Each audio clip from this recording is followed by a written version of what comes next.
Hey, today I'm going to be giving you a little bit of a crash course in how to start your own seeds indoors.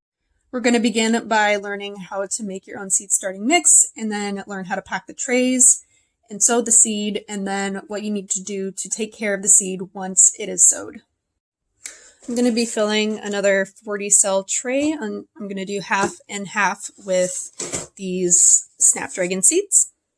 I have the Sherbet Tone Chantilly mix from Floret and a Black Prince from Adaptive Seeds.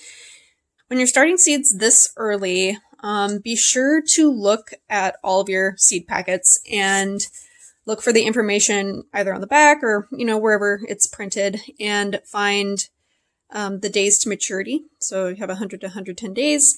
And then usually seed packets will also give you a recommendation for how early to start the seeds indoors. So this one's 8 to 10 weeks.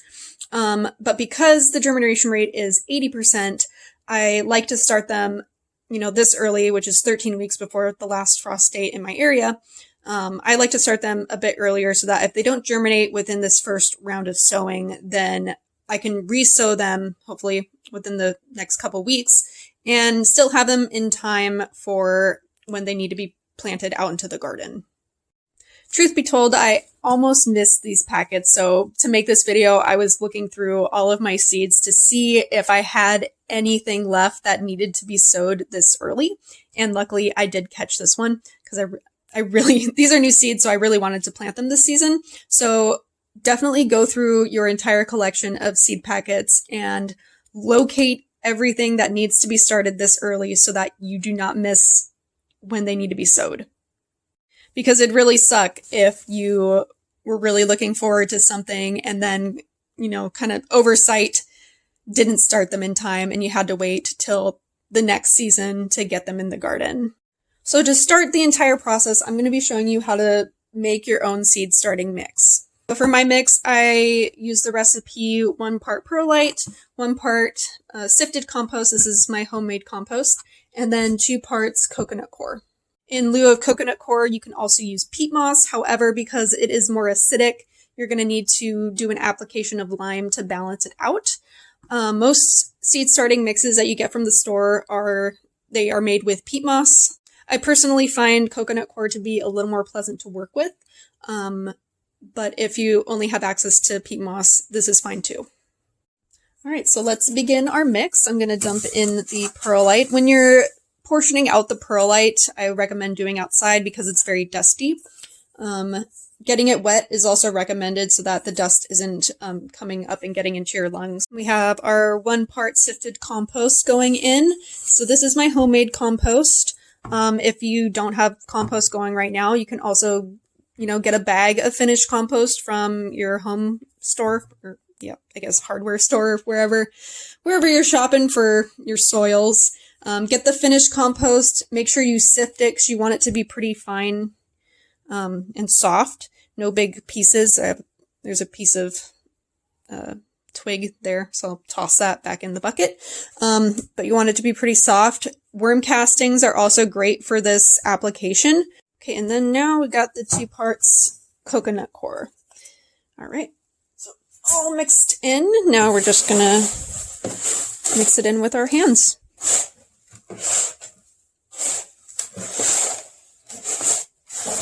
Okay, so once it's all mixed up and everything's evenly distributed, we're going to start filling the seed tray. Doing your seed trays in a big bin like this and just kind of, having the seed tray inside the bin is super convenient because all you have to do is grab handfuls and put it right over the top.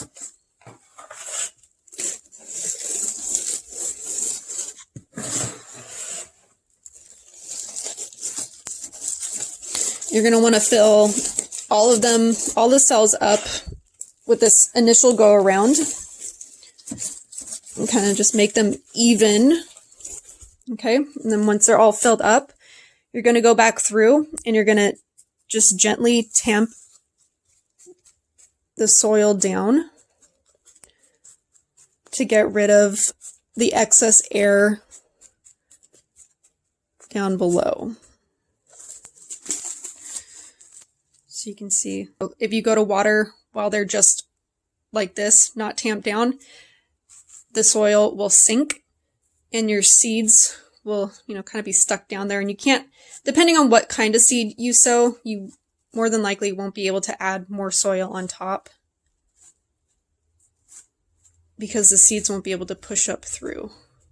Or your seeds might need like light for germination, so it won't be a good idea to add more soil on top. All right, I'm almost done tamping them down.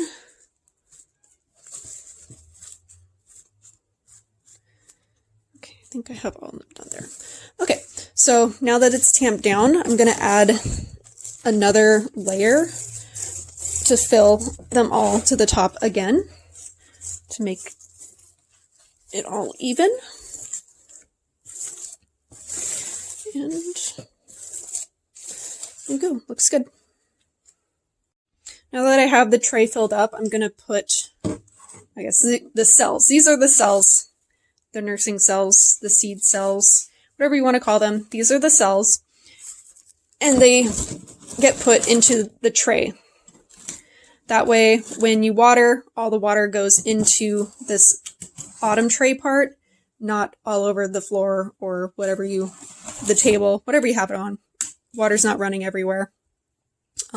Included with this particular seed tray came a humidity dome, and we will be putting the humidity dome on top once we get all the seeds sowed in here.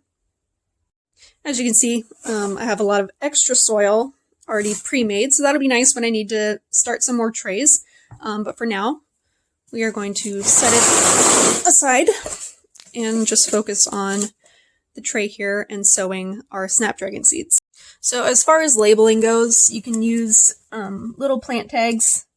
You can find them at any nursery or feed store.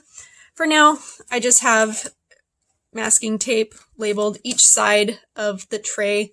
I know I'm going to sow half and half, so I don't need to, make it too elaborate.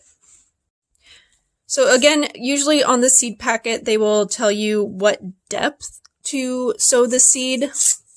But on these, it doesn't seem to give me any indication how deep to sow them. So we can determine the depth they need to be sowed based on the size of seed that they are. So I opened the Black Prince first. I'm going to sow those first. And as you can see, these are very tiny seeds. And usually what that means, pour some out in my hand. For seeds this small, you typically want to do a surface sow. So for surface sow, it's exactly what it sounds like. You just place the seed right on the surface of the soil. And let's see, I'm going to do, if I can, I'll probably do about 2 or 3 per cell. Make sure my hands are filthy. Okay, kind of roll around. Make sure you just have one seed in between your fingers, and then just drop it right on to the cell. Keep track of which cell you're planting into. Usually, I will tamp down the soil here so that it's all flat, and that's a good way to tell if I have already done that cell. Make sure the seed doesn't re-stick to your finger after you do that. All right, so that is the Snapdragon tray. They're all sowed with seed. For watering, usually I'll take my trays outside and do a overhead water with a water can that has not the pour, but like a shower sort of pour. But because these seeds are so small and on the surface, I think I'm just going to go with a spray bottle today and lightly mist the top.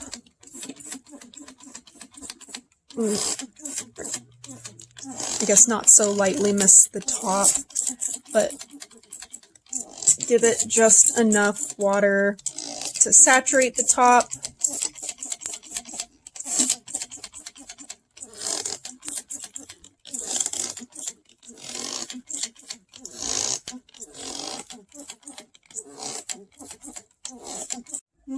Now we've watered them in, misted them in, sprayed them in. I'm gonna just put the humidity dome right over the top. This will help keep the moisture in to aid with germination.